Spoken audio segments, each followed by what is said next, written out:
competitions. We have had amazing pitches over the past 3 days, and we are looking forward to more exciting pitches this afternoon. This is the 4th edition of this Pan-African pitch competition, and we're excited to be working alongside some of the continent's most promising tech startups for this challenge. Over the past month, we have reviewed applications from 5 African countries and have worked with experts to shortlist the top 36 companies, which we have heard from over the course of this week. Today's regional pitch finals is part of 4 pitch competition that happened throughout this week. Top startups selected from Kenya, Ghana, Senegal, Nigeria, and South Africa pitched for the chance to be named their country's winner as they interact with key partners and expert judges, including investors, mentors, ecosystem players, and yourself. 10 startups will be selected at the end of the week to go into the next stage of the competition. That is the founder interview stage. Through the founder interview, we will select the top 5 who will face it off at the grand finale and demo day in Ghana for a chance to win the ultimate prize of $50,000. So before I introduce today's regional finalists, we would like to thank our key partner, Absa Bank, who has committed as we are to supporting and growing tech talent.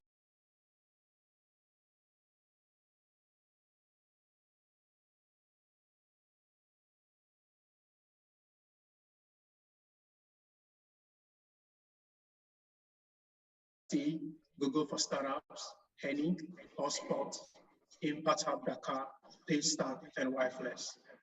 I will now introduce our judges that we are so lucky to have join us today. I will let them each say hi to you all. First, we have Mr. Femi. He's the director of the programs here at Mest. Second, we have Tonisha Tego. She's the CEO of Apples and Pears. And third, we have Prosper Kuyapa. Pardon me if I got the name wrong. He's the head of mobile services, mobile money services at Absa. Kindly unmute and say hi. Hi. Hi, everyone. Hello, everyone. It's Tanisha. Congratulations on getting this far, and I look forward to hearing your pitches. All right. Thank you very much, judges. So a little bit about how this is going to work. Each pitch will be 4 minutes long, followed by a 4-minute Q&A session by the judges. Companies are being judged on a variety of different criteria, including value proposition, impact, customer identification, size of target market, revenue model, competitor analysis, growth strategy, traction to date, and expertise of the founding team. The deck will be controlled by our production team for continuity and for continuity's sake.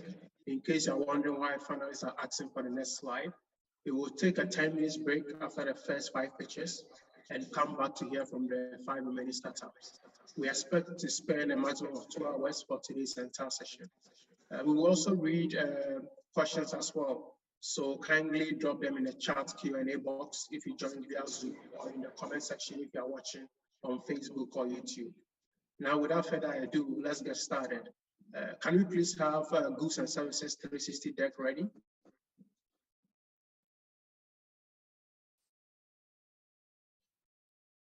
Jane, can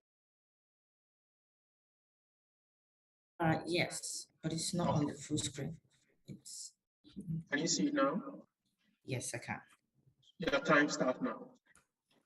Good afternoon, everyone. My name is Jane AK, co-founder and COO at Gas 360, and we are building the services and financial stack for gas distribution in Africa.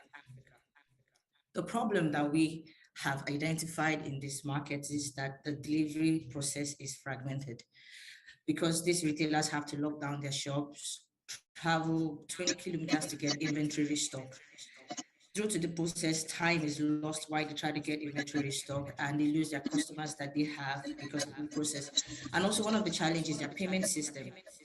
They do not have access to financial services that could help them upscale, and their bookkeeping is manual. They always have to record their sales or any inventory that they have. And if they don't do it at the time that they get the inventory of the sales, they lose that, they forget, and probably maybe lose that record or lose the sales. The inventory stocking is broken, like I said. You can see the distance from having to go by yourself. So you are subject to so many factors: accident, falling off a bike, or the delivery vehicle breaking down before you get your inventory stock. Our solution is to make ordering of LPG gas simple and seamless. Via our marketplace, these retailers can place their orders and have their delivery to them in the quickest time. They no longer have to manually record their stocks, as our app gives them, digitize their process. They can record their stock even when they don't have access to internet, record the stock, and when they have access to internet, get it saved to the cloud. And also have access to trade finance that can help them upscale, get more inventory stock so that they can service more customers. Our services and financial infrastructure for energy transition in Africa is simply this. Then the LPG retailers are close to the communities, so they can have more inventory stock, have access to more customers via our app, because they can only have access to the customers that know them in their location. But with our marketplace and our app, this empowers them to have access to more customers, because we operate, we integrate in supply and demand, where you can order, we can connect you to the closest retailers in your neighborhood. And we believe cooking gas has the ability to unlock larger verticals of the market. And that's the philosophy behind the name Goods and Services 360.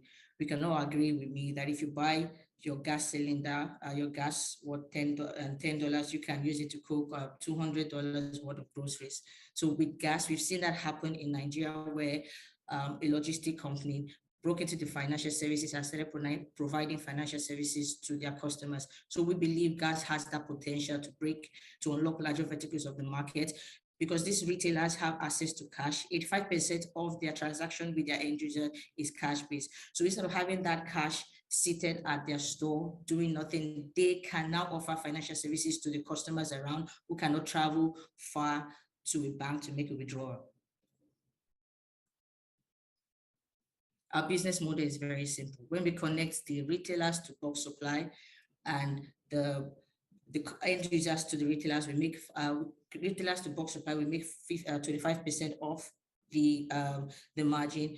When we connect the retailers to end users, or the mom and pop restaurants in their area, we make 10%. And our embedded banking as a finance platform gives us 10%, 10 to 40% of every trade finance that we offer them.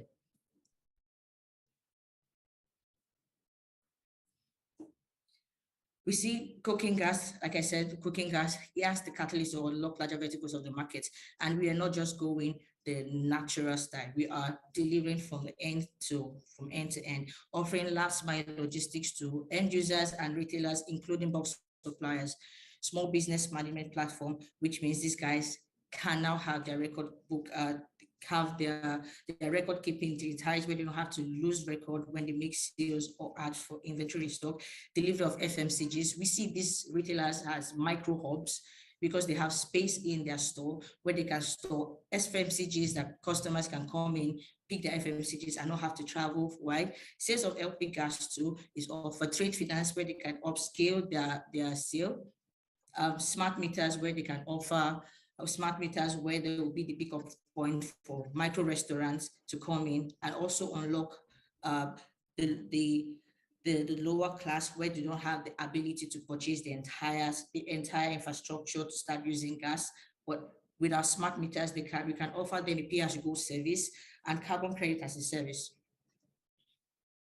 All right, thank you very much, Jane. Unfortunately, your time is up.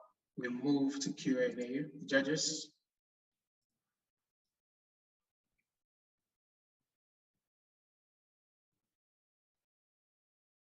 Okay, if I may just go first. Have you made any traction so far? Yes, we have. Can you quickly speak to your traction? So we have over 500 LPG last mile retailers, and month on month, we've been able to make, since we started our operations, $1 million GMV. Okay. Can you also just clarify for me who your user or your customer is? I seem to hear so many different things. Okay, our users are the last mile retailers and the end users. The last mile retailers are responsible for providing the gas to the end users because they are close to these communities where the end users are. So we ensure that they have continuous supply of LPG so that they can service their customers and the last mile users. So the retailers are the major focus in this because we know once they have the supply, they can get access to more supply and also service the end users in their local community. Okay. And just last question, what's your roadmap for the next 1 year? Roadmap is very what we intend to do in first. What we have done so far is we have delivered. We have structured delivery where it's seamless. The next is to dole out our banking as a service infrastructure to the end users, where they get to have where they get to have access to trade finance, where they can have build their record scores and access more inventory stock. Right now, we have rolled out the first stage, which is we've ensured that the delivery is seamless. Now we're moving into our banking as a service infrastructure where they get to order, mostly just to build their credit score and have access to trade finance where they can upscale. Because one of the things that we know is they can only purchase the size that they want because of their cash constraint. But now with our trade finance, they can have more. For example, they have money to just buy 2 cylinders, but with our trade finance, they can have access to our credit to be able to buy more 10 cylinders, make more money for themselves, and also offer credit to their customers because some of their customers might not have enough cash to purchase a full 12.5. But if we can, when we offer them, which we're doing, we offer them we offer them the credits, they can as well offer their customers the credit. Okay, good. Thank you very much. You're welcome.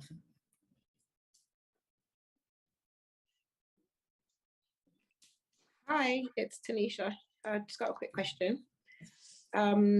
So what is your total kind of profit to date? Not revenue, profit. $11,000. Okay. Yes. And what from what revenue? So one Trade million. finance. Mm-hmm. Trade finance, delivery of the gas. No, as in from a total revenue of 1.1 million. I'm sorry, I don't understand. So your profit is 11. Yes. From Okay, the yeah, total so of 5%. 5% profit margin. Yes. Okay. And what are your so your projections? Just looking at, sorry, I'm just going back to that. So your projections, your revenue projections for 2023. Yes. Can you explain it to me just a little bit better? Okay, in 2023, we are moving to have a profit to hit 102 million in 2023. Right now we are at 1 million, but we're projecting to hit 102 in 2023. With hoping that not hoping, of course, working with the 5%. Is that in? But I'm talking. Okay, so where's the profit line? So the profit line is because you're still projecting revenue there. I'm trying to look at your profit growth. So is that lower down then? Is that where we've got the market welcomed our solution traction? Is that profit? Yes. So do you want to talk me through that then? So by February, you are hoping to have gone from 11,000 so far this past 6 months to 101,000. Can you just explain, sorry, because you've got January, February, March, April, May, June. And I'm just trying to understand, was that revenue growth? And is that the total that makes up the 1.1 million? Or is that projected profit? Sorry. Is my question clear? Sorry, the sun is moving here. Is my question clear?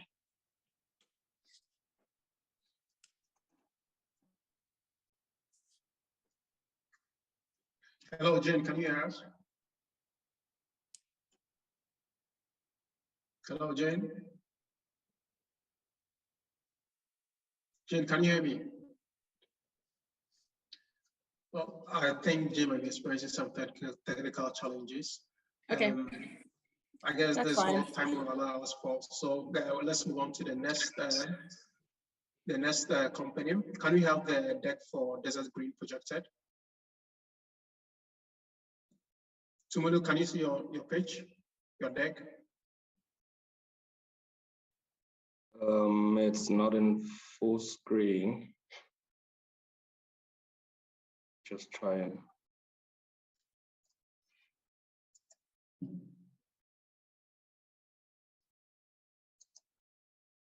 Can you see it now?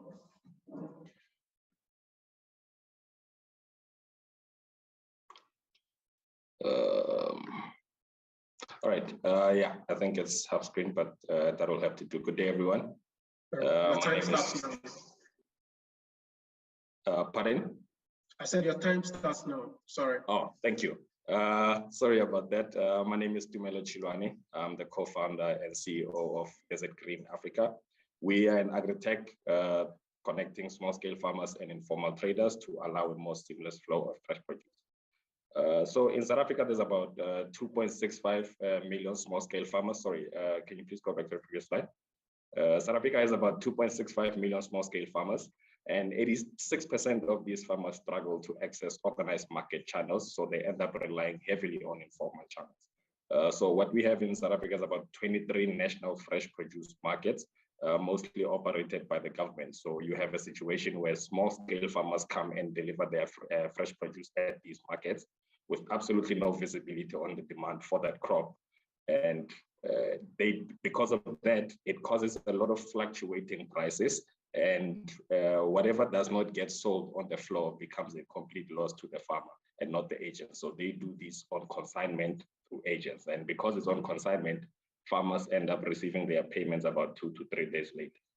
And on the other side of these transactions, you've got informal traders who have to literally physically go to these markets, wake up at 4 a.m. in the morning, very dark hours, and most of them are women, which is just not safe.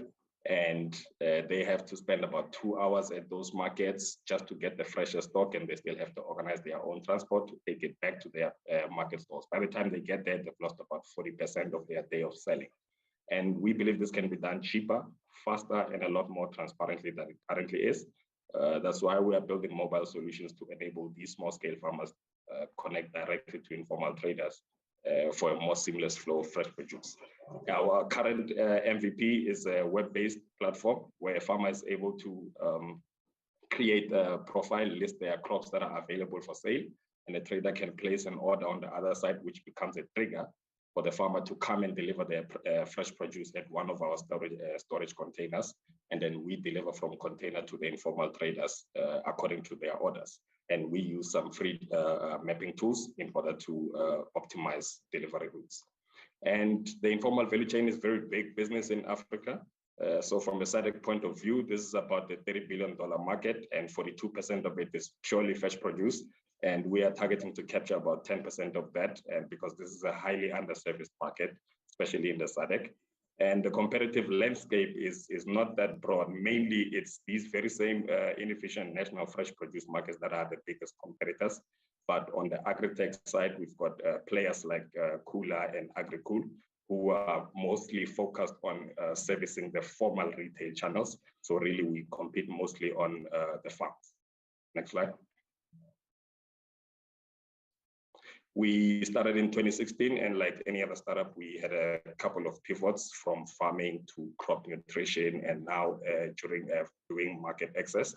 And last year, when we won the Social Innovation Award from the SAB, we decided to invest some of our grant into distribution capacity. Next slide, please. We kicked off around June, where we recruited 600 traders. Between Pretoria and Johannesburg. We recently kicked off transactions with about 152 of them. And overall in that number, we have about a 44% active buyer rate, which is on a weekly basis. But in Johannesburg alone, which is our busiest market, it's at sitting at 86%. And we kicked off with a monthly revenue of about 33,000 rand so far. And we are growing on about an average of 18% week on week. Next slide, please. Sorry to the time is up. Oh, we kindly move on to Q&A, judges. Okay. To Melo. How are you? How are you, Femi? Yes, I hope you are well. Oh, sorry. I thought it's Femi speaking. My apologies, Prosper. How are you doing? Okay. All right, I'm good. So, just to have a sense of your logistics capacity and the plan to scale, that the agri sector, especially in the area you are looking at, you're dealing with perishable goods and all that, which requires a more clearer logistics plan. What is the plan, and what is the plan to scale that? Because we are focused purely on the informal market, and really most informal traders are concentrated in cities in like one area. So what we do is we geotag, we use some free mapping tools to geotag the location of these traders, and by concentration, we then place these 6-meter and 12-meter cold storage containers as close as possible to those buyers. And we then also use some third-party outbound logistics, because the only logistics we are responsible for is the storage and the distribution from container to the trader. But the logistics from the farmers, actually farmers are more than willing to deliver to these different market locations. So we obviously judge by distance, because we understand that agriculture is a volume business. So we cannot be buying small volumes from farmers that are way too far from our market location. So that's what we're using our mapping technology for. But really, as an operational unit, we use these mobile cold storage containers. We rent them on a monthly basis, and we also rent out the outbound packages. And so every market that we enter into, we basically duplicate this operational system. And just didn't make it to the slide, but we are currently running at a monthly cost of about 40,000 rand, and we are able to do about 33,000 rand on a monthly. So not too far off in terms of cost to revenue ratio.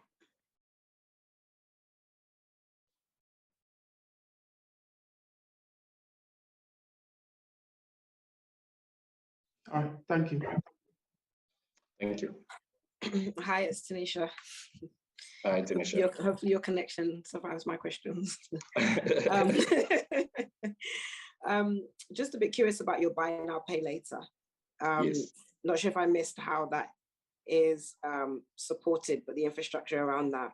So if I did, please humor me. Could you just talk me through that a little bit more? Is that something you're already running, or is that something you plan to run? Yeah, so we actually kicked off a bit of a trial with the Johannesburg market in Sandton and Randburg. So the idea there, so we've got two different kinds of buyers. We've got what we call street vendors. So these are mainly resellers of this fresh produce. So they'll buy it as it is, repackage it into smaller packagings, to sell to people with lower buying power. Then we also have street cooks. They will buy the same produce, but they will cook food with it. So they are able to sell their produce for a little bit of a higher return compared to the street vendors. So the idea behind the buy now, pay later is to extend sort of a credit line because, again, this is a very cash-heavy environment. So they might place an order today. As you can see, we close the loop within a 24-hour cycle. So they might place the order right now, but when you arrive on site, they don't have actual cash on hand. So we are able to extend able to extend credit to some of those instances.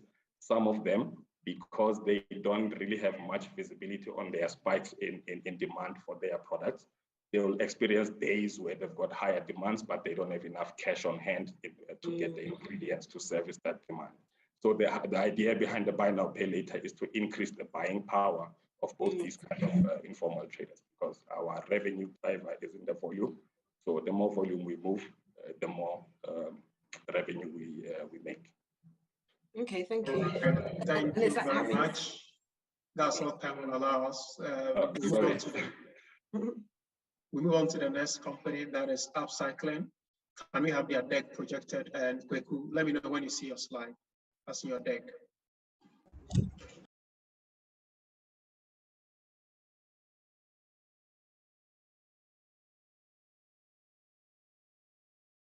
Okay. I can see it now. Can you kindly reposition yourself? Your sound is not that clear. We are getting some intermissions.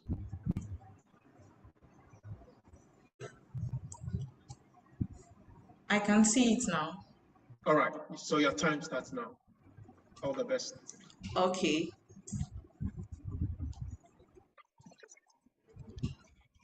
Thank you. Hi, my name is Hadija Alidu, co-founder at AppCycling.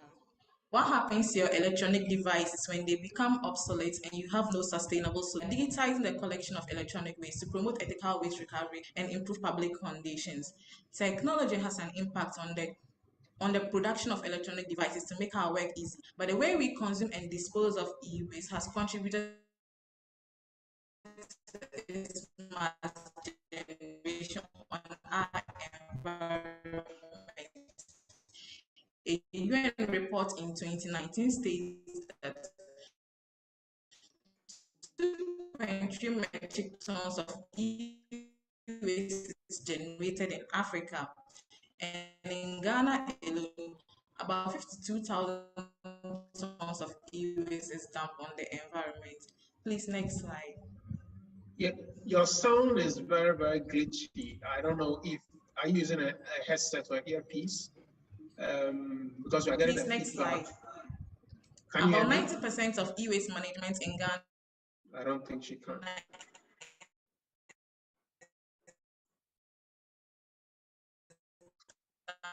By the informal sector, and in their approach, they are faced with severe health conditions. Yes, please, I'm not using a headset. Please, is it clear?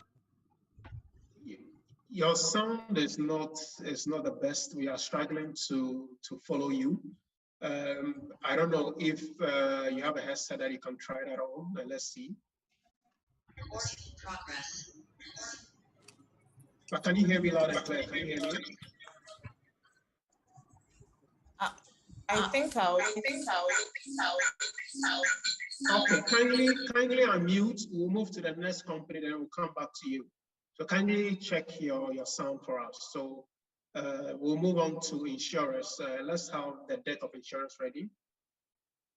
Okay, please. Thank you. Chick, let me know when you can see your deck.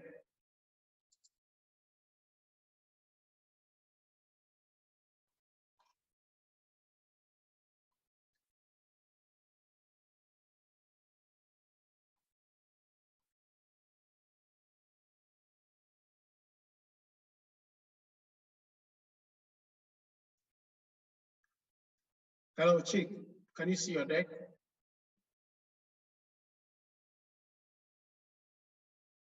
Insurers.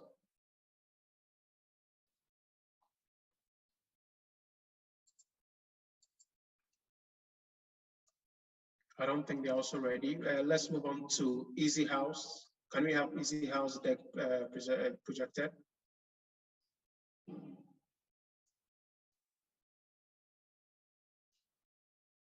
And then let me know if you can see your deck.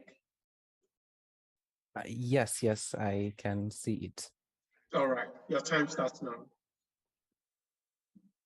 Hi, everyone. My name is Benaya Wipundi, founder and CEO at EASYHOUSE Africa. Next slide. So campus is one of the most exciting experiences in a person's life, and finding the right place to stay is key to enjoying this experience.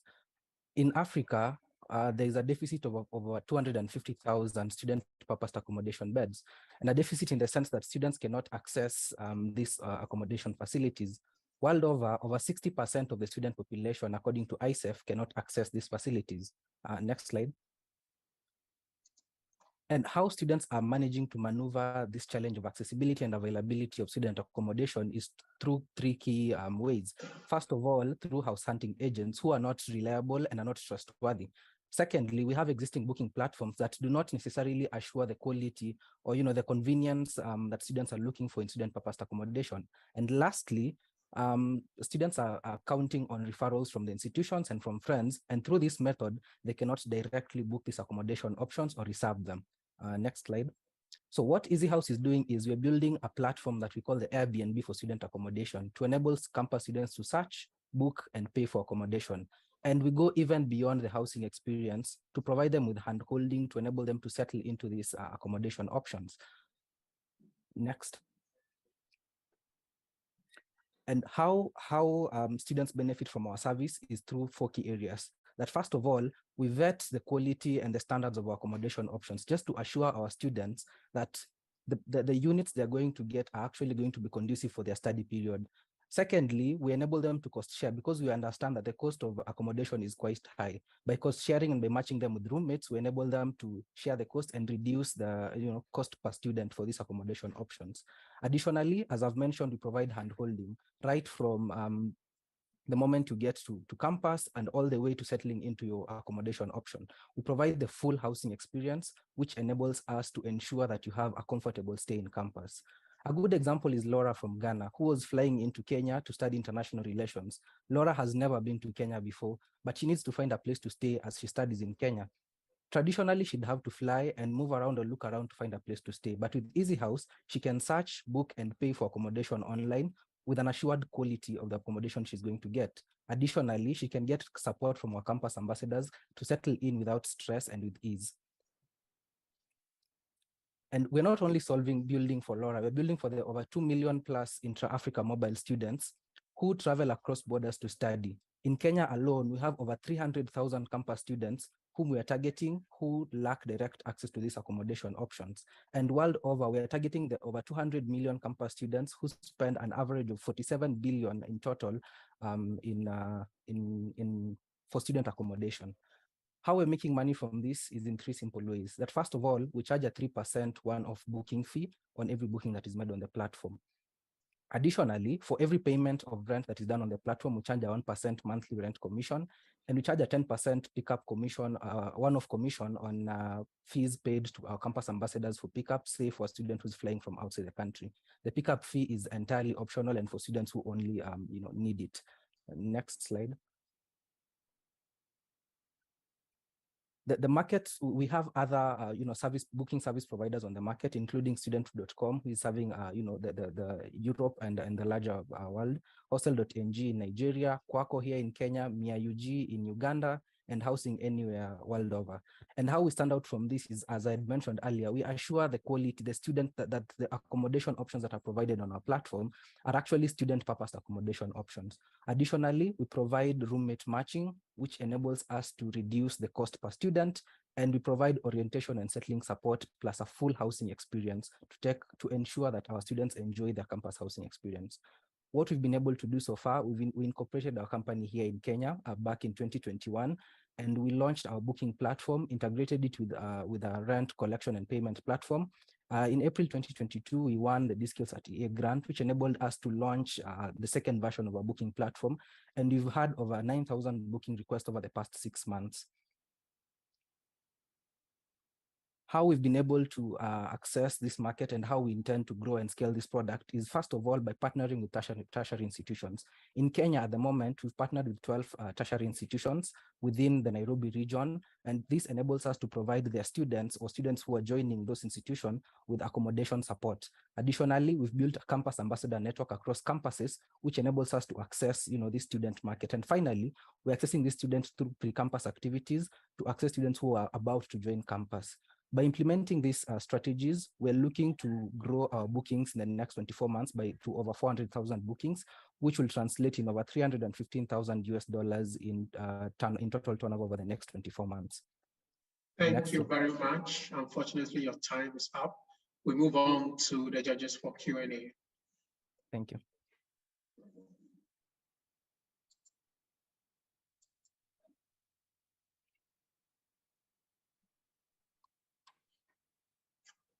Judges, over to you. Hi. Sorry, just a quick question. In terms of safety and security, I'm just wondering how your company deals with that security in terms of the housing, making sure that the properties are secure. What kind of processes do you use before and I guess during someone's stay? Thank you. Okay, so we have three what I'd call three layers of assuring the quality and security of the properties that are listed on our platform. The first layer is the campus ambassador network. These are students, and by virtue of being students, they understand what best fits a student. So they go and vet these properties before they are listed. The second layer is our agent network. We have an agent network that enables us to know where these properties are, visit them, check for quality, check for security, and get an assurance. And lastly, we have, through our partnership with the universities, with the tertiary institutions, they are able to, qualify or assure that the properties that are provided or the accommodation options that are provided are actually safe for their students. And all this is based on an MOU that we've signed with the property owners to assure that they're going to ensure that the comfort and the safety of the students that are that have booked through a platform and that are staying in their accommodation options.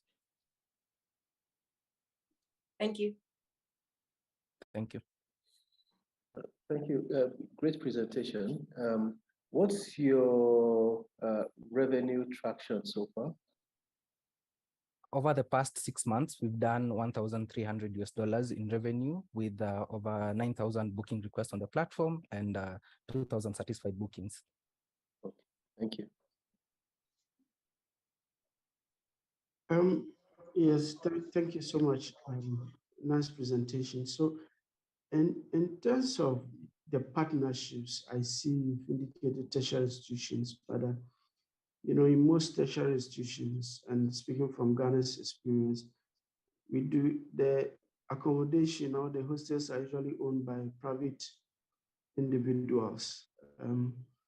Have you factored that into your business model in terms of these private hostels that usually come at a higher cost, and looking at your revenue stream, your commissions and all that, won't that increase further the cost and discourage students from using your platform? Okay, so actually, our entire model is based on working with these private hostel providers, because, as I mentioned, the hostel or the accommodation options provided by the institutions are not adequate. They cannot sufficiently serve the student populace. And so ideally, how we partner with institutions is to provide us with the demand end, to provide us with a direct link to the students who need these accommodation options. And what we provide to these private hostels is a direct link to a wide user base. Because if you've partnered with an institution with a population of 10,000 students, only 7,000 students have been settled in the institution's accommodation options, we can then move the 3,000 students to these other accommodation options provided by these private entities. And as far as the commission is concerned, the students only pay for the booking fee. The 1% commission is on the property owners, because we're providing them with a platform to collect rent and keep records and manage their properties seamlessly. So ideally, it's a B2B2C model. All right, thank you very much, judges, for your questions. I think we can move back to AppCycling if you are ready. Can we project their deck?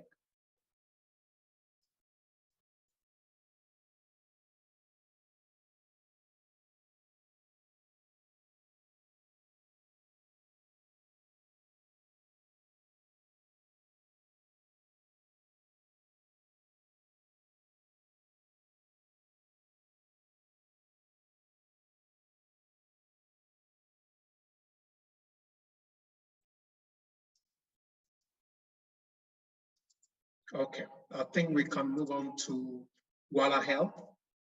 Let's project Walla Health deck.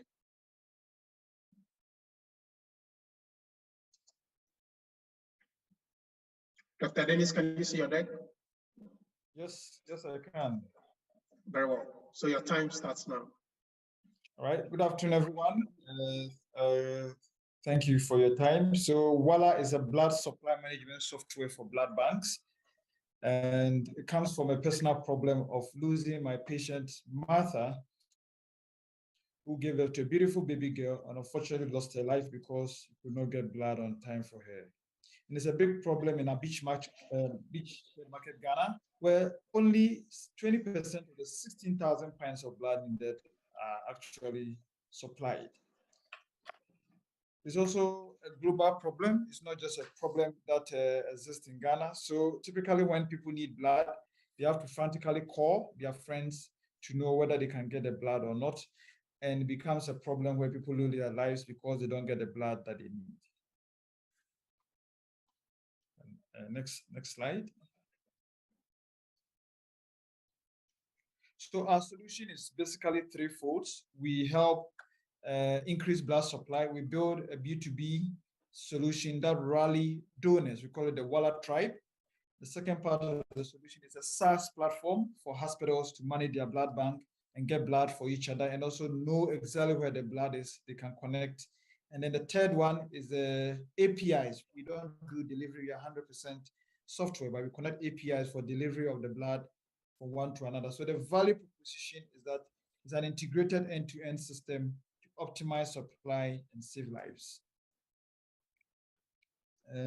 So typically, look at somebody like Kweku, who is a persona who needs to start with blood bank. Unfortunately, does not have the right type of blood, very frustrated, and cannot get the right type of blood for his patients.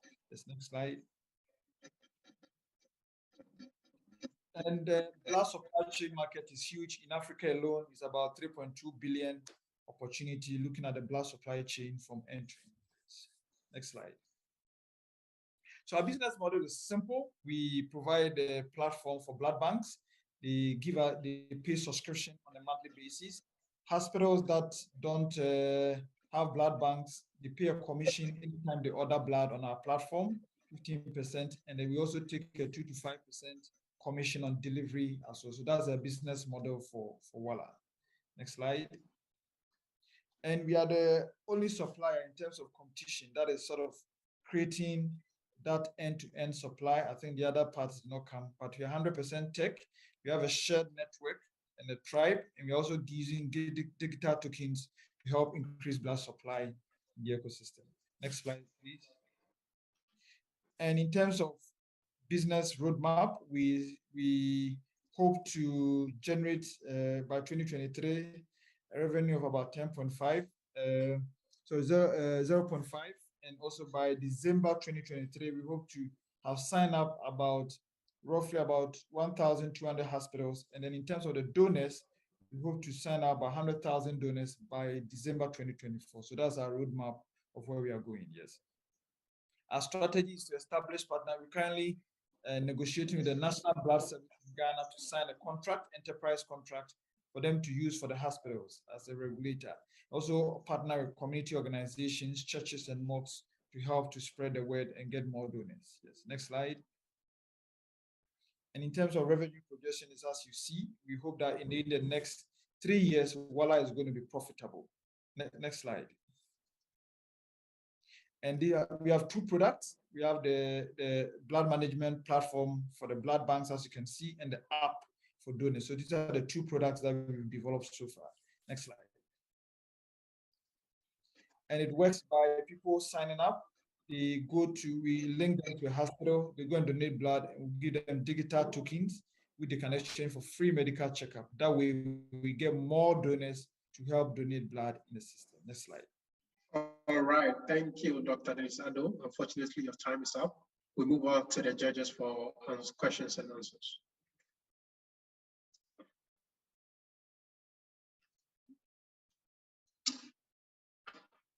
Dr. Dennis, good afternoon. Thank you very much. Good presentation. Please, what's your traction so far?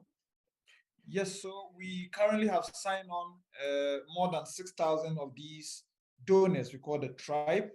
We have 54 hospitals using our platform currently to transact their business on the platform. And we're also talking to 3 or 4 enterprise customers, including the National Blood Service. So that's what we've done so far, yeah.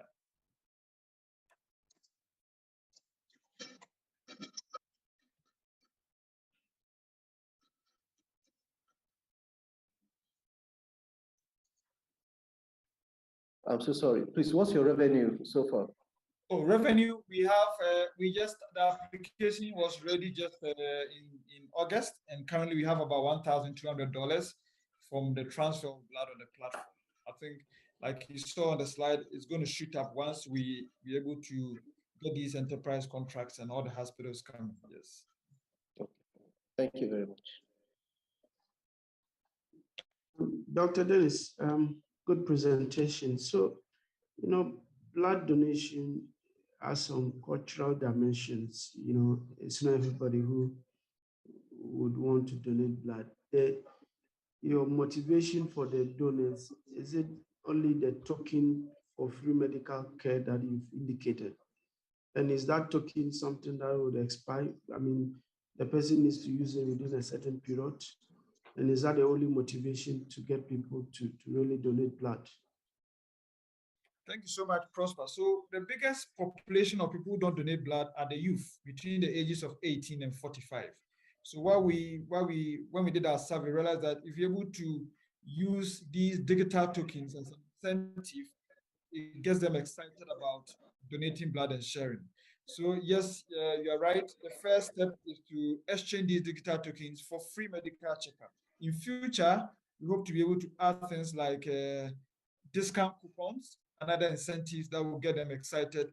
And also in future, we've been thinking about converting these digital tokens into things like NFT, but these are very complex. We are starting at the basic level, which is donate blood, get a free medical checkup with your tokens, or share with your friends and family. And in future, you can actually use the tokens when you need blood for your relatives. If you have enough of the tokens, you can exchange it for blood, but that will come in the future. Yes.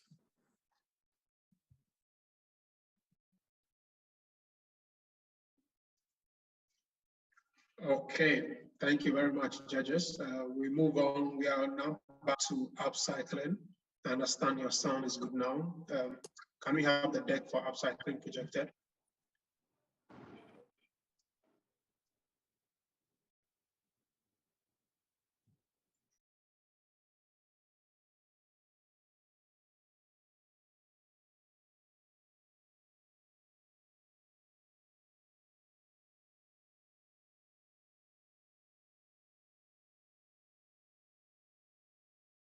I apologize for the challenges. Yeah. My name is Hadija Ali, co-founder at AppCycling. At AppCycling, we are utilizing the collection of electronics to promote ethical waste recovery and improve public conditions. Technology has impacts on the production of electronic devices to make our work easier, but the way we consume and dispose of e-waste has contributed to its generation on the environment. A UN report in 2019 states that 2.3 metric tons of electronic waste is generated in Africa, and in Ghana alone, about 52,000 tons of e-waste is dumped on the environment. 90% of e-waste management is done by the informal sector in Ghana, and in their approach, they are faced with severe health conditions, high costs, as well as price fluctuations in the involvement of third parties. We are digitizing the collection of electronic waste and also incorporating the sales of recyclable products on our e-commerce platform, as well as sales of upcycled products on the platform. Next slide, please. This is how our platform works. A user requests for pickup on our platform, and expert goes to pick up the e-waste. It is sorted and dismantled into various components where we use some of these to create beautiful artifacts to sell on our e-commerce platform. As well, we sell recyclable products to certified recycling companies. Next slide, please. We create value for our users through timely pickups at their convenience. They get incentivized while saving the environment and get to shop beautiful artifacts as well. Our operations are deeply stemmed in the SDGs. Next slide, please. Our research have proved that 45,000 registered business and institutions use an average of 20 electronics each, and targeting 10% of this, we will be able to collect 100 pieces of electronic waste in a month. Next slide, please. Indeed, there is a huge market opportunity. As the world generates 62.5 billion, Ghana has a share of 268, and we target 10% of this. Next, please. We make money through the sales of recyclable products on our e-commerce platform, upcycled products made from electronic waste, and the commissions and pickups and deliveries that we make. Next, please. Averagely, we buy a unit of electronic waste at $0.53 and we sell it at $1 after processing. Collecting a ton of electronic waste per month, we project a revenue of $12,000 at the end of the year and 30% increments in the years to come. Next, please. There are quite a number of competitors, but what makes us unique at AppCyclers is our online digital platform, and our services is electronic waste education. Next slide, please.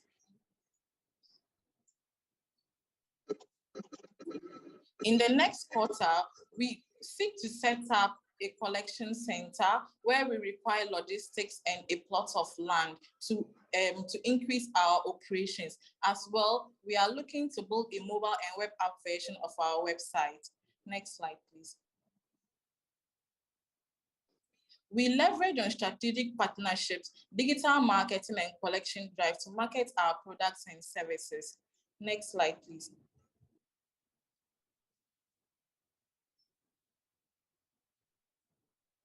Since our inception, we have reached 30,000 people interested in our products and services. We've collected over 10 tons of e-waste, and we are also a member of the Northern Regional list, as well as the well-recognized Prevent Waste Alliance. Next slide, please. Thank you very, very much. Your time is up. We'll move on to the Hello. Q&A. Yeah, can you hear me?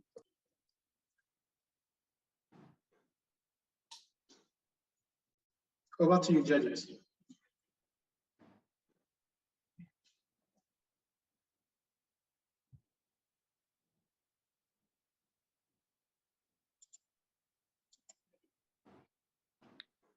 I don't have any questions.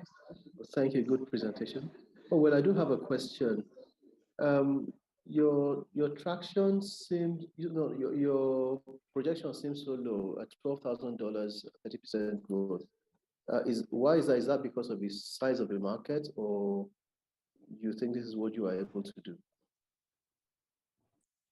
That was based on our research that we did concerning the registered business and institutions that going into them.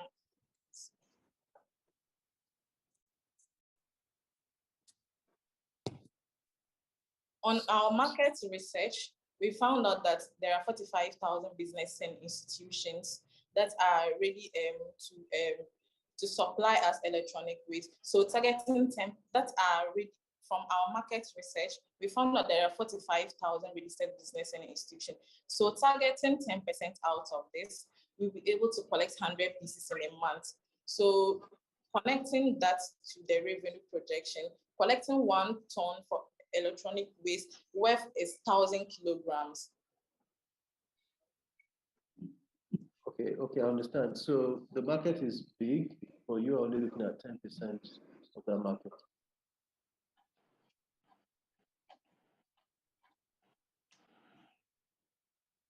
Okay, I think I understand anyway.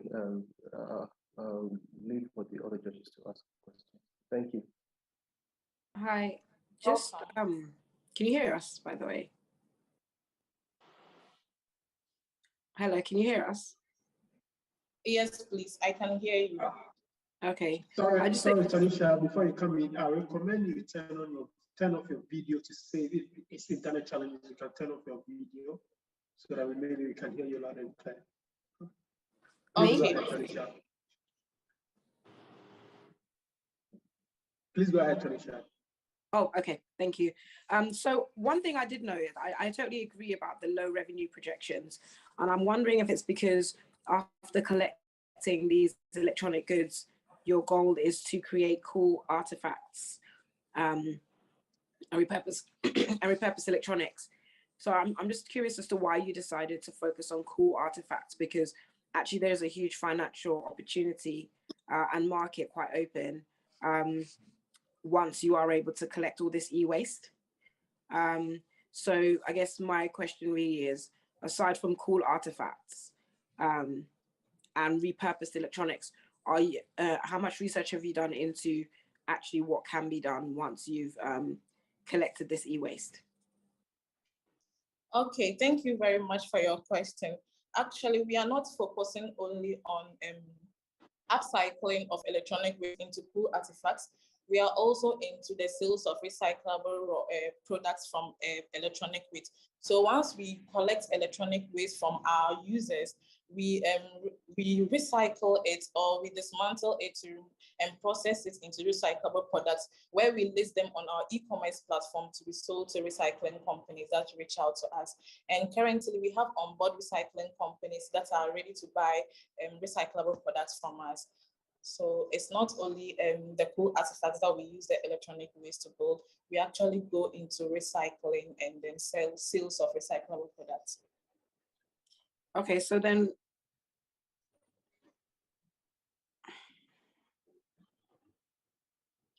in that case, I guess the question really is, why, there's still a valid question as to why your revenue projections are so low.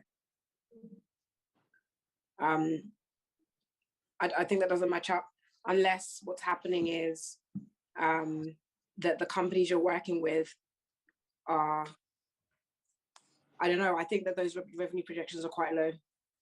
I think perhaps there might be something to look into there. So perhaps, is it, because that's not profit, that's revenue. So that means your profit margin is way less than $12,000.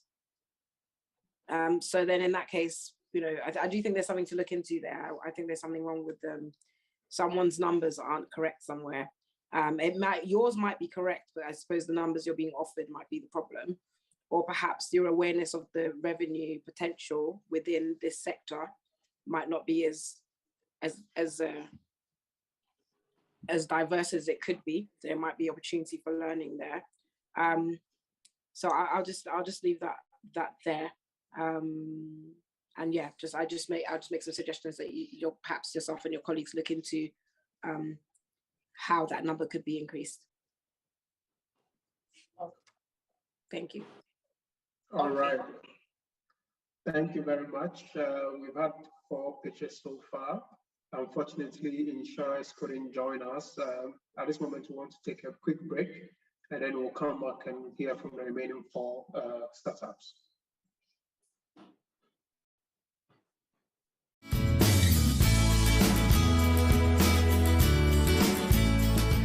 Winning the Mest Africa country final, I didn't expect, because it was the first time Mest was coming to Tanzania. What I learned is that we always have the answers. We just need to be confident enough to share from our hearts what we know about our companies and the values that we are adding to the community. COVID has affected our businesses positively and negatively. We lost some of our biggest customers. We had to come up with a plan B. So we decided that we were going to be in every food delivery app. And apart from that, we decided that we are going to be in every supermarket. And it was also an opportunity for us to create a new market segment that we didn't consider before. One of the things that are lacking in the tech industry in Tanzania, the market itself, because sometimes the market tends to have less trust with these services. We need to make sure that we increase awareness of these services provided by tech startups, help the market understand that they can rely on these services. Most farmers are growing products, but they don't know where to sell. Our job is to make sure that the farmers are getting the right markets and the right income. Our goal is to link these farmers to this market to make sure that they earn enough income. We began with hotels, restaurants, schools, and catering companies. Next, we want to go to street fruits and vegetable vendors. We want to do export of habanero chilies, snap peas, as well as green beans to the EU.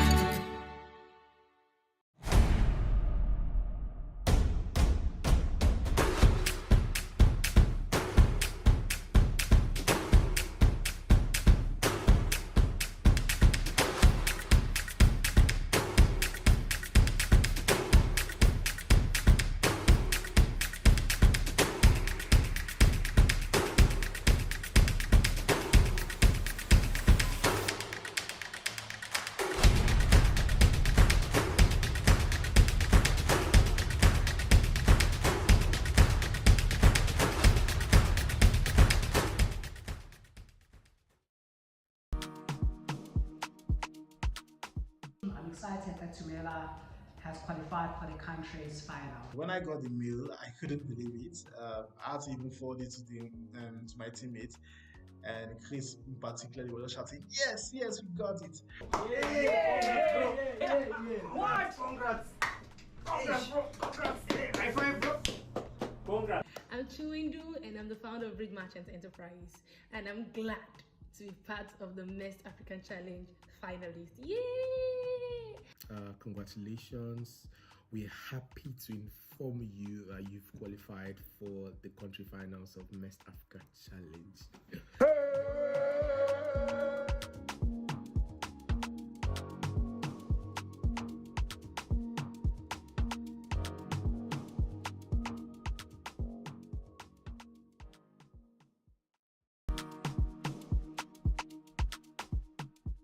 Helene, it's a mobile-first ERP solution for small businesses in Africa.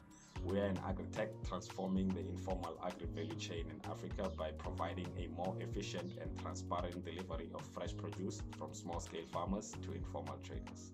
We're looking forward so much to getting the word out there about what we're building for the music industry here in Nigeria, Africa, and around the world.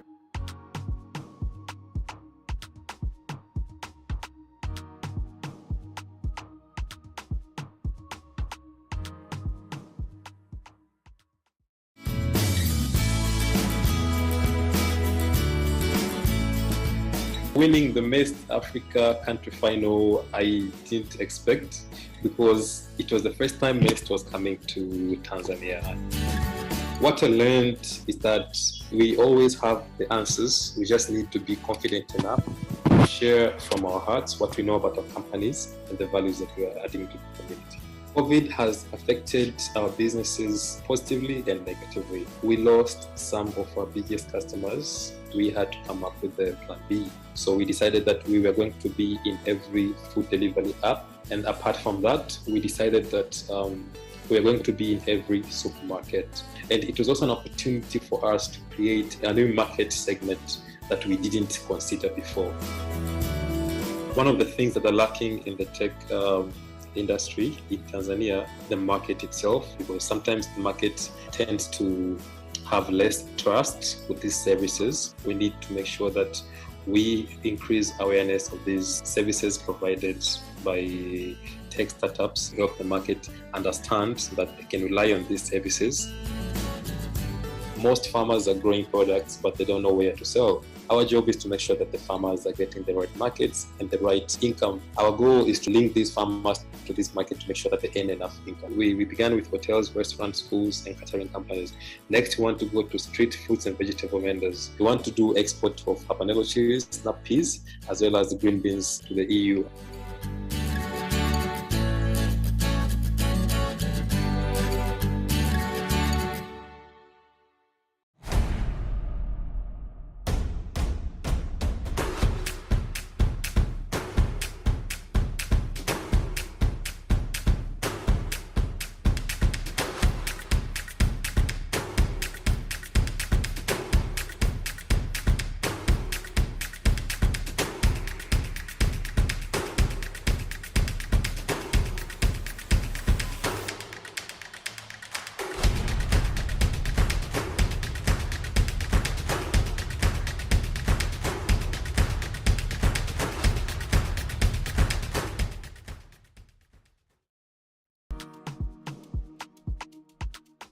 I'm excited that Tumela has qualified for the country's final. When I got the mail, I couldn't believe it. I had to even forward it to my teammates. And Chris in particular was just shouting, yes, yes, we got it. What? Congrats. Congrats, bro. Congrats. High five, bro. Congrats. I'm Chuindu and I'm the founder of Bridge Merchants Enterprise. And I'm glad to be part of the Mest African Challenge finalists. Yay! Congratulations. We're happy to inform you that you've qualified for the country finals of Mest Africa Challenge.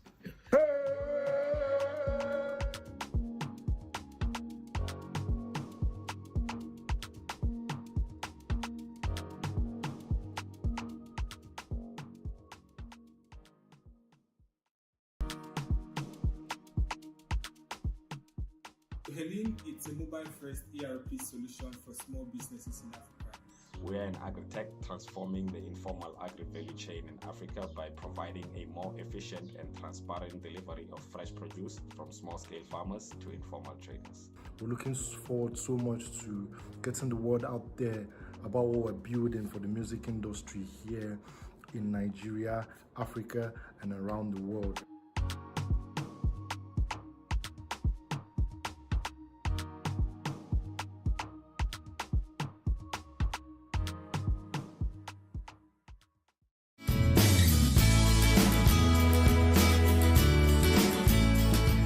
Winning the Mest Africa country final, I didn't expect because it was the first time Mest was coming to Tanzania.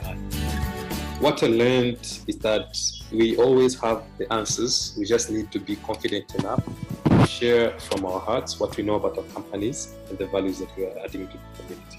COVID has affected our businesses positively and negatively. We lost some of our biggest customers. We had to come up with a plan B. So we decided that we were going to be in every food delivery app. And apart from that, we decided that we are going to be in every supermarket. And it was also an opportunity for us to create a new market segment that we didn't consider before. One of the things that are lacking in the tech industry in Tanzania, the market itself, because sometimes the market tends to have less trust with these services. We need to make sure that we increase awareness of these services provided by tech startups, help the market understand that they can rely on these services. Most farmers are growing products, but they don't know where to sell. Our job is to make sure that the farmers are getting the right markets and the right income. Our goal is to link these farmers to this market to make sure that they earn enough income. We began with hotels, restaurants, schools, and catering companies. Next, we want to go to street fruits and vegetable vendors. We want to do export of habanero chilies, snap peas, as well as the green beans to the EU.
Okay, welcome back from the break. We jump right into it. Next to pitch is Angel's Radar. Can we have Angel's Radar pitch deck ready? Austin, let me know when you see your deck.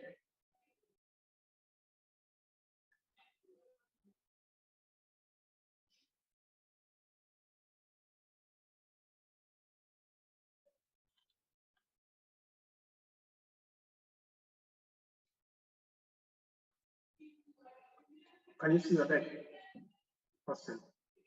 If you're speaking, you're muted. Can you hear me? Yeah, we can hear you now. Okay, so your time starts now. Okay.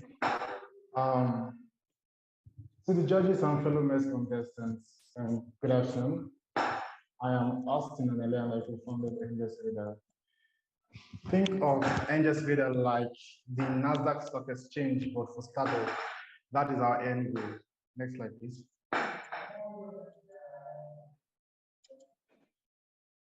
So EASYHOUSE is a matchmaking platform that connects investors and startups. And a UK company called Investors made an announcement a few months ago, where they said they were looking to serve, they're serving a $25 billion industry by matching startups to investors.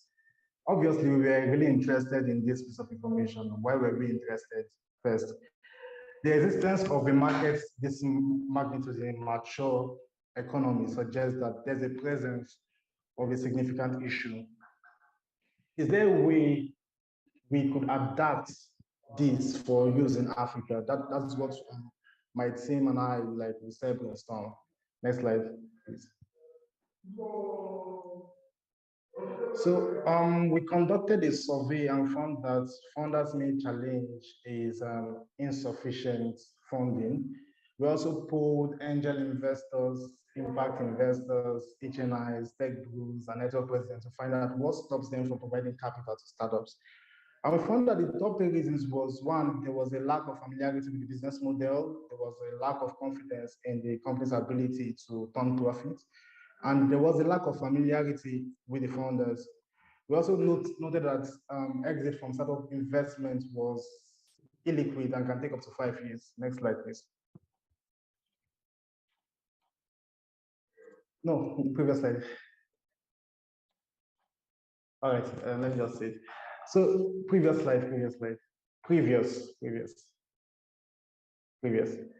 All right. Given the current state of affairs, it is safe to assume that funding for startup is primarily dependent on personal connections or the reputation of the company. It also implies that only 10% of startups receive funding. So our goal at EASYHOUSE is to set up an environment that will help startup and their investor communities grow, which will lead to the creation of unicorns. How are we going to do that? First of all, we conduct market research on this startup to recruit startups into our pipeline, and we tap into the expertise of our community of analysts. Then for us to learn more about the startup, then we screen the startup before admitting them into our data room. Then we give the startup advisory support and provide information so that they can be ready for a match. We also do the same thing in the aspect of the investors. Next slide, please.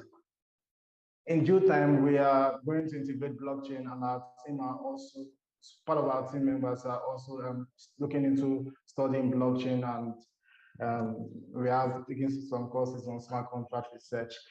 So our value proposition to the investors is to find them the right kind of startup based on their investment thesis, whereas for founders, we guide them to be successful and connect them with ready to invest partners. Next slide, please. So this is our user personnel. We have Olakunle and we have Larry. Olakunle is a founder and Larry is our investor. Next slide, please. So our market size.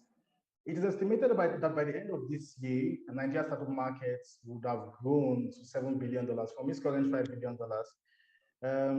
This is very incredible because it implies that the compound annual growth rate is 40%. So EASYHOUSE's goal is to get 1% of that market and start and set off a chain reaction throughout the system. All right, thank you very much, Austin. Unfortunately, your time is up. We'll move on to the judges for Q&A. Over to you, judges.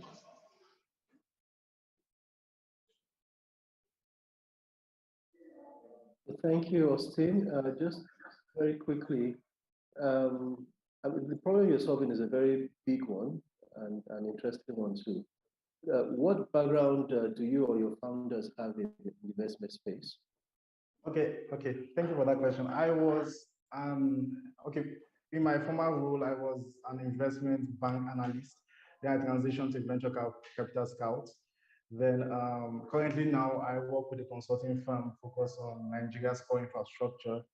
And then my co-founder is very well connected in the investor space and startup space. He's part of the Unicorn Founders. And I also have some strength in getting community to help us in our due diligence process. Then Christopher Balogun is my very good friend and is a tech person. Samuel is like a very good lawyer. I guess I can say he's one of the best lawyers. Okay, yeah. Not to brag, but yeah, he's one of the best lawyer that I know. And Bayo is very effective in terms of ensuring that the team works. Then we have Jesus, our product designer. Thank you very much.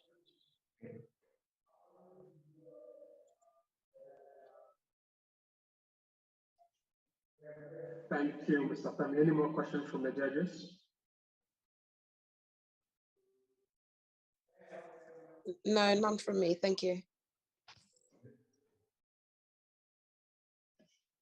All right. Thank you very much, Austin. And next to pitch is Abubakar from Sodishop. Can you have the deck of Sodishop projected, please?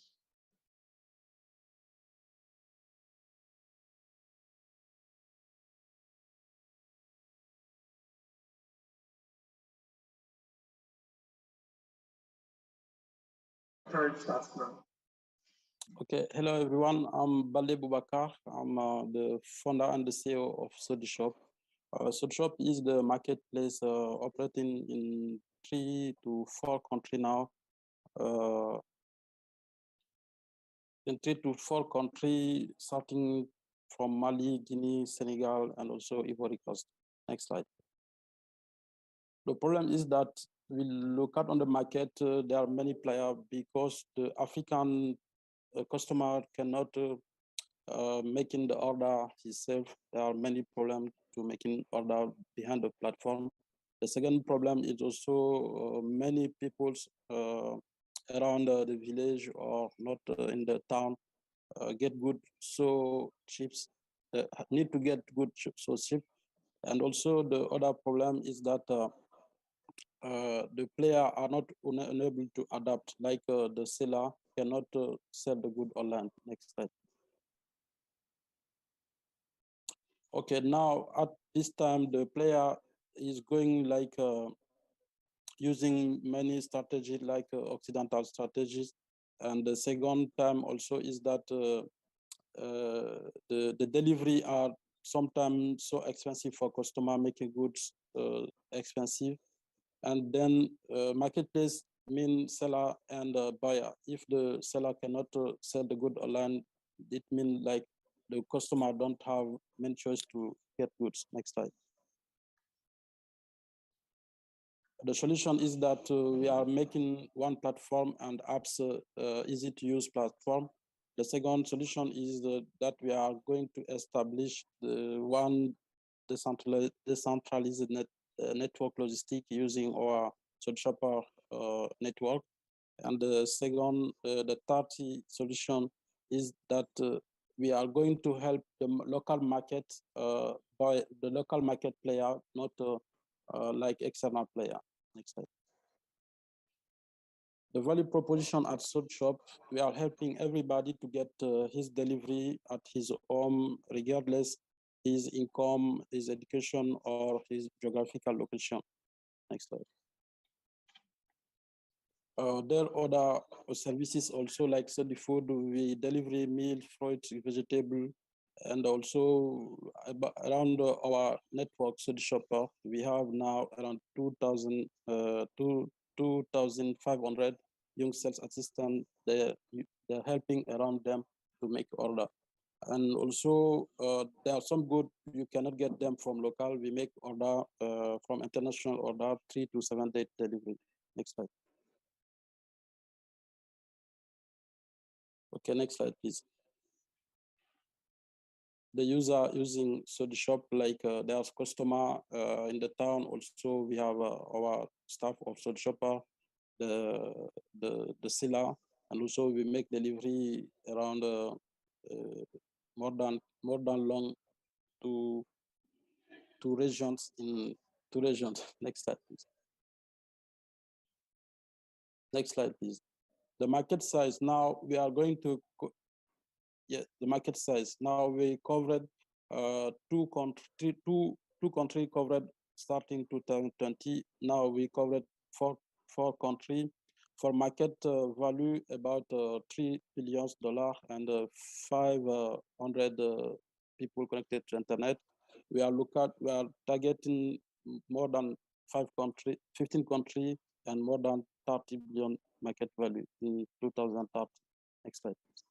Thank you very much, Boubacar. Unfortunately, your time is up. I will move on to the judges for Q&A. Over to you, judges.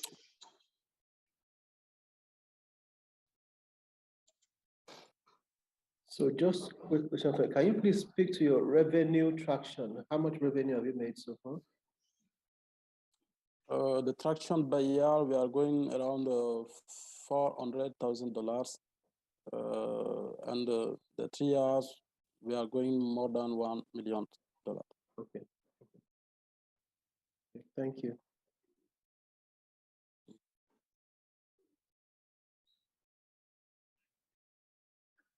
All right, thank you very much, Mr. Femi. Any more questions from our judges?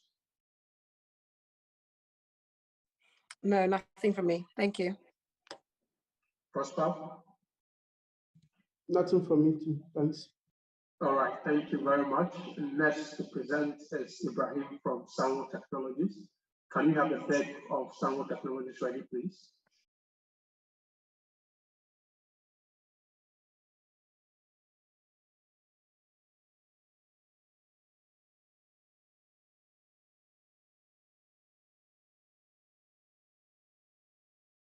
Good afternoon, everyone. My name is Ibrahim Oredola, and I'm the co-founder at Sanwo.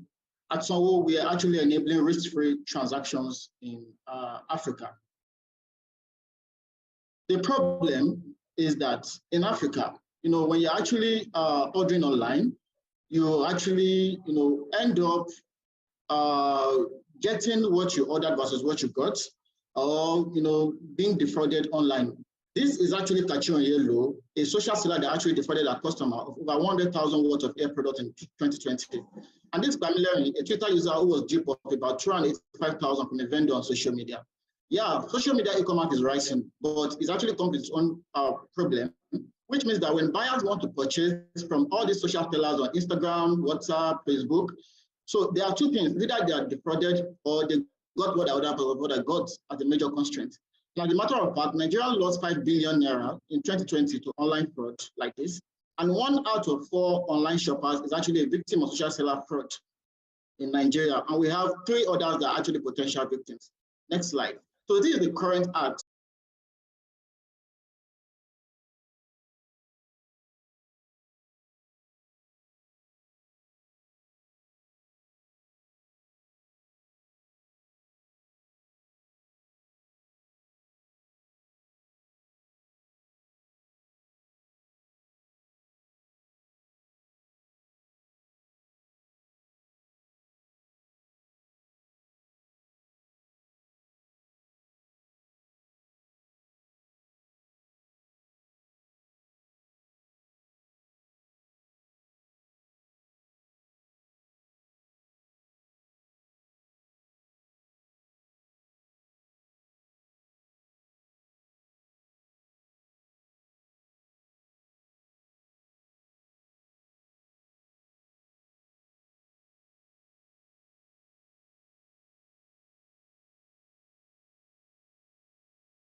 Next slide. Go to the revenue projection. So this is our revenue projection. By year 5, we're actually targeting $2 million in revenue. Next slide, please. Thank you very much. These are product roadmap. Can you hear me? Your time is up. We'll move on Okay. to the Q&A. What to you, Dennis?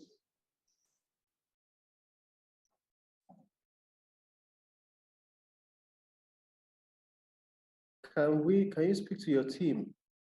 Okay. Sorry, please, can you go to the team slide? So we have myself, Ibrahim Maridola. I'm the co-founder, and I'm an alumnus of Tony Elumelu Foundation program. And aside from I work with the British Council, Ministry of Justice, and the likes. And we have Malik Kolade, who is actually a Mest alumni. Mest alumni, and is a product and software lead. We have Omegi Okoyomo, who is actually in charge of our communications and marketing. And she has actually worked for a Pan-African HYBR group before. And then we have our tech guys, Olayemi Olamo, back-end engineer. We have Usholali, front-end engineer. We have Amos, who has previously worked with Patricia. She is actually the one handling brand engineering. Yeah, that is our team. Okay, thank you. And sorry, how much revenue have you made so far? Okay, so at the moment, so far, our traction is that we've actually been able to onboard 200 vendors on the platform, of which we've already generated over 1,000 invoices. So in all, we've actually protected over 200 transactions arising from totaling about 10 million naira, around $20,000 in transactions that we've protected. Yes. Okay, but what was your own revenue out of it? Okay, so our revenue is actually like 3%, so around $600. Okay, thank you. Yes.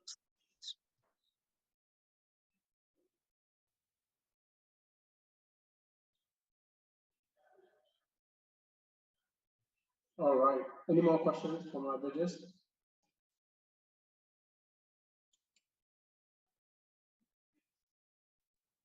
No, nothing from me, thank you.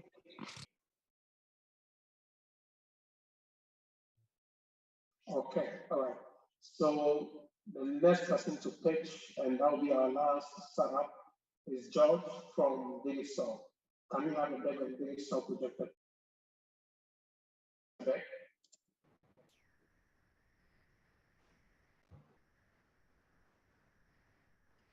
Yes, I can see the deck. Can you hear me?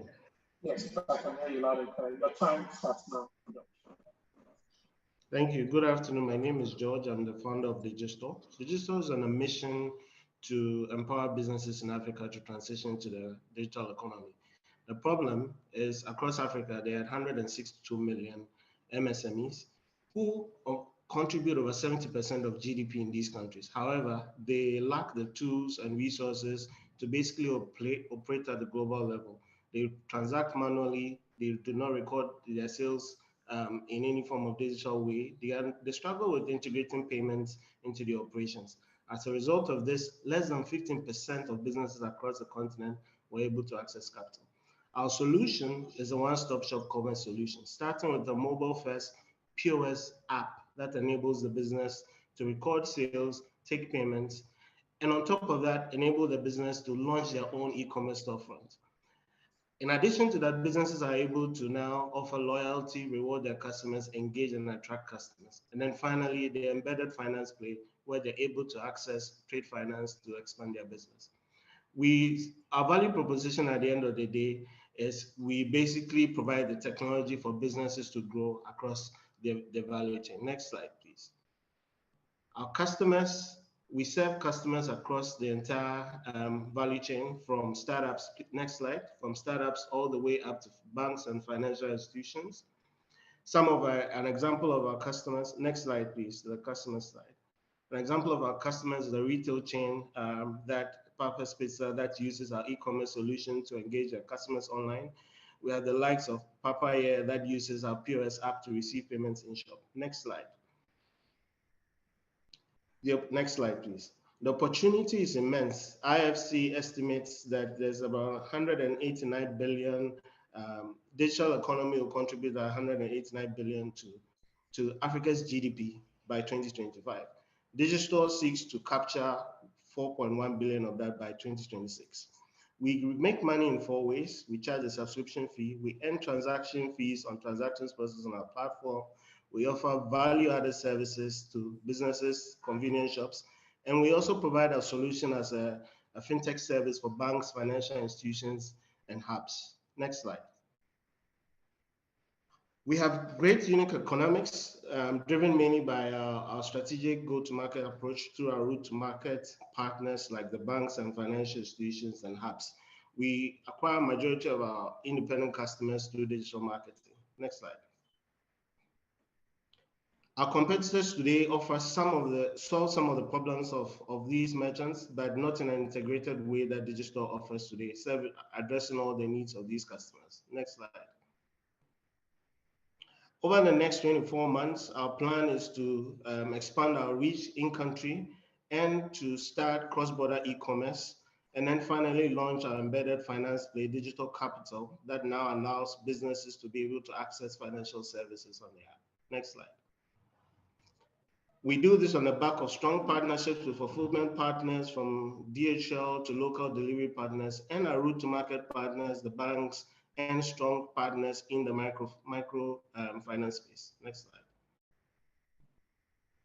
Our predictions, we expect to do $12 million by 2026, having served 500,000 merchants and having achieved over 4.1 billion in gross merchandise value. Next slide.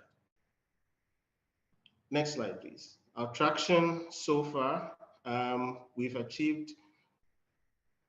done $88 million in gross merchandise value, processing over 1.5 billion in transactions, having raised only $30,000 in grant funding.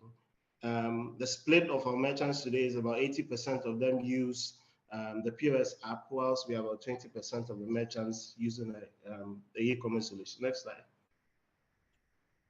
We have a strong team made up of professionals from the banking, finance, telecoms space with over 45 years combined experience, driving this solution to achieve our ambition. Next slide. Thank you very much, and we welcome you to join the Digistore team to empower businesses across Africa. Thank you. Thank you very much, George. Right on time. Over to our judges for Q&A.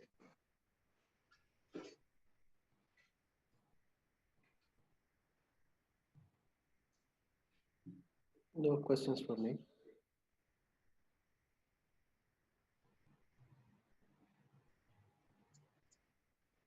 Hi, I do have a question.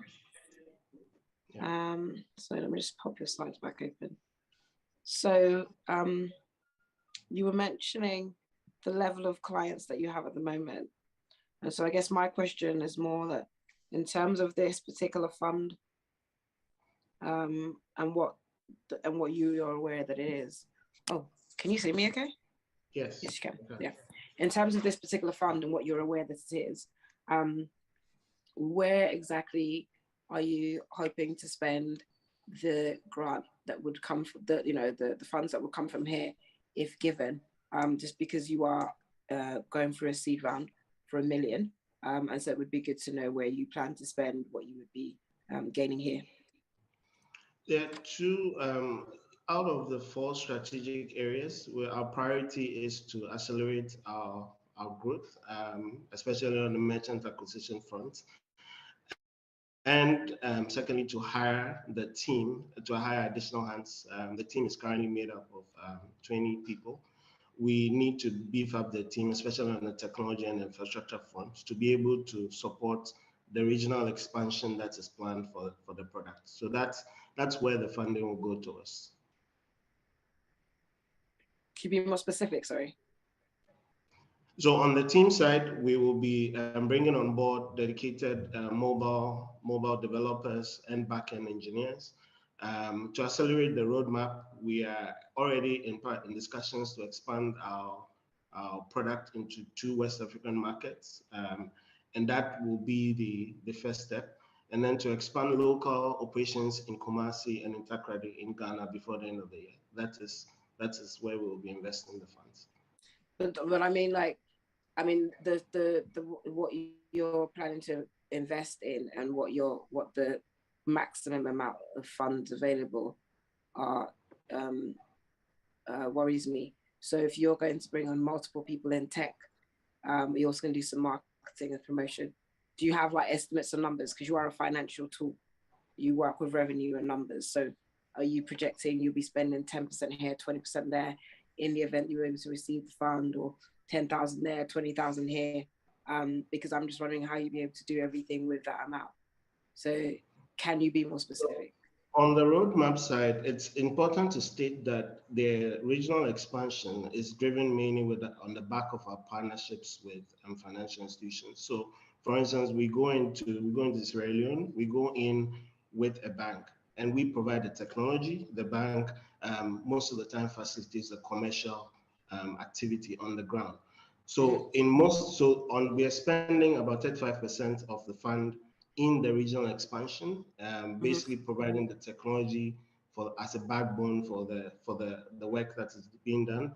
On the resourcing side, we have done very well optimizing our ability to scale using a lot of freelance and contract staff. We currently made up of a team of 20 people, but about 50% of that is freelance developers and the like. So we are spending about $3,000 on the technical team. So we are bringing on board about 3 more on the technical side. That is why we believe that with $100,000 or $50,000, we're able to achieve our runway in the next 1 year. Okay, and then I noticed that the majority of the offerings that you have on your Digistore are quite similar to what everyone else does, really, because you're looking at food and tangible products. In terms of your roadmap, is this where you plan to stay? You plan to stay in this space? So or you plan to Digistore, expand? I suppose you are referring to the e-commerce solution. Yeah, so I'm referring to your client base. Your client base is very heavy, apart from, I guess, the banks. Your client base is very heavy on, restaurants and people that holiday in, hotels. And I'm just thinking about other aspects such as education providers, service providers. You don't seem to be, whether or not, I mean, this could be an outcome of your targeting approach in terms of your initial clients, or just could be an outcome of other things. So I'm asking about in your roadmap, do you have a plan to expand beyond this? Because otherwise, I'm not really sure where your competitive edge comes from if it's just another POS tool that serves the same kind of client pool. So what is your roadmap? What is it like in terms of growth and client acquisition? So you tend to see a lot of the food businesses because the solution came live in the heat of the pandemic, and the immediate need was addressed with these businesses. But I can tell you that today we serve one of the biggest churches in Ghana with our digital solutions. We have Leicester Hospital that uses our POS solution. We have educational institutions that process their transactions through our platform. So we serve quite a diverse range of businesses. But on the slide, we represented the ones that use almost all the tools that are on the slide. Yes. Okay, great. That makes sense. Thank you for that. That's the end of my questions. Thank you very much. Thank you very much, Tanisha. Prosper, any questions from your end? I'm okay. Thanks. All right. Thank you very much. We've had such an amazing pitches today. I would like to hand over to the judges for their final remarks before we draw the curtain. Final remarks from the judges. So for me, I just want to congratulate everyone on the presentations. I do think that there could have been quite a lot more transparency and communication in terms of finance, because of course we're in business because we're here to make money. I think quite a lot of our questions from the judges were in relation to requiring more expansion on things like revenue, profit, and projections. But I could understand how that can be quite a daunting area. However, my advice to all the entrepreneurs moving forward is to become as comfortable as you can with the numbers, because everything is about numbers. And once you understand the numbers, you'll be sure to succeed. You'll be sure to know when to pivot, know when to give up, know when to invest further, know when to work harder. So let the numbers lead you. But thank you very much. Thank you very much, Tonisha. Yeah, I thank you. Actually, side with the comments from Tonisha. The finance bit is something that they could have done a better job on it. You're looking for money. You must demonstrate that you have the what you have is viable to generate the kind of returns that is expected. So, but I wish all of them best of luck. They have great ideas. Obviously, there's opportunity for all of them to thrive. Thanks. All right. Thank you very much, Prosper. Stephanie? Yes, I just want to, again, congratulate everybody. For speak to pitch, should I say, discipline. Only maybe one or two of our pitchers today actually went through all of their presentations and finished. And what that does, if you don't finish, is that we lose a lot of context, a lot of opportunity to assess what you're bringing. So just general feedback is learn to pitch within a very short time and deliver the most important messages you want to pass across. But that said, well done to everyone. Great ideas, and I'm hoping I'll see more and more of you as we go along. Thank you very much. All right, thank you very much, judges. Again, I also want to congratulate you all for such brilliant pitches and making it this far. And I think it's safe to say the pressure is getting wiser for the 2022 West African Challenge Regional Finalists to pass on to the founder interview stage and later face it off at the grand finale in Accra. Let's give them all a round of applause for the great pitches today. It is quite an incredible experience listening to the pitches today and witnessing as some of Africa's greatest growing pains are solved innovatively. Thank you to the startups for sharing such exciting pitches, our judges for great insights and feedback, and once again to our key partner, Absa Bank, our PEX and house partner, Codelane for Pianto, Dream FC, Google for Startups, Henny, Hotspot, Impact Hub Dakar, Paystack, and Yflex. And most importantly, to you, our audience, for joining us today. Thank you all and have a great rest of your day. I've been your host for the day. My name is Daniel Delani. Thank you. Bye-bye.